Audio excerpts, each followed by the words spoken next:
5 سوال جو قیامت کے دن آپ سے بھی پوچھے جائیں گے۔ پہلا، اپنی زندگی کہاں خرچ کی؟ یہ 70-80 سال کیا کرتے ہوئے گزارے؟ اپنی زندگی میں کس کے ساتھ ظلم کیا؟ اپنی زندگی میں کس کا حق کھایا؟ اپنی زندگی میں کتنوں کو تکلیف اور کتنوں کو راحت پہنچائی؟ اور ہم میں سے اکثر کی زندگی تو 70-80 سال ہوتی بھی نہیں۔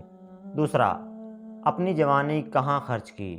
جب آپ اپنی جوانی کے عروج پر تھے تو آپ نے کس چیز میں اپنی جوانی خرچ کی؟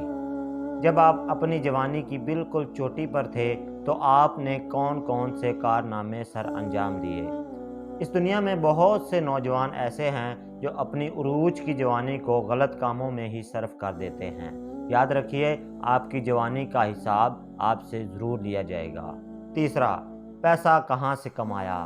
حلال کاموں سے کمایا یا حرام کاموں سے کمایا؟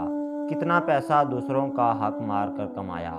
کتنا پیسہ رشوت دے کر کمایا؟ کتنا پیسہ کمانے میں آپ نے بے ایمانی اور ایمانداری سے کام لیا؟ چوتھا، اپنا پیسہ کہاں خرچ کیا؟ آپ کو اپنی ساری دولت کا حساب دینا ہوگا۔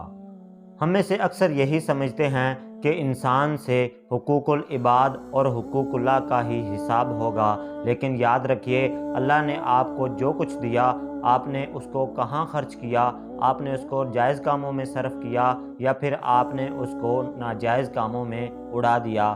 ان سب کا سوال آپ سے ضرور ہوگا۔ پانچواں، آپ نے جو علم حاصل کیا تھا اس پر کتنا عمل کیا تھا؟ مجھے افسوس ہوتا ہے آج کی اس نوجوان نسل پر کہ جس کے پاس علم تو ہے مگر عمل نہیں۔ جانتے تو بہت ہیں کہ کون کون سے کاموں کا حکم دیا گیا ہے اور کون کون سے کاموں سے روکا گیا ہے، مگر باوجود اس کے a huge percentage of people does not act upon this۔ یاد رکھیے، انسان سے اس کے ایک ایک لمحے کا حساب لیا جائے گا، اس لیے اپنی زندگی سوچ سمجھ کر خرچ کیا کریے، کیونکہ ہم نے ایک دن سب نے اللہ تعالیٰ کے سامنے کھڑے ہو کر اپنی زندگی کا حساب دینا ہے۔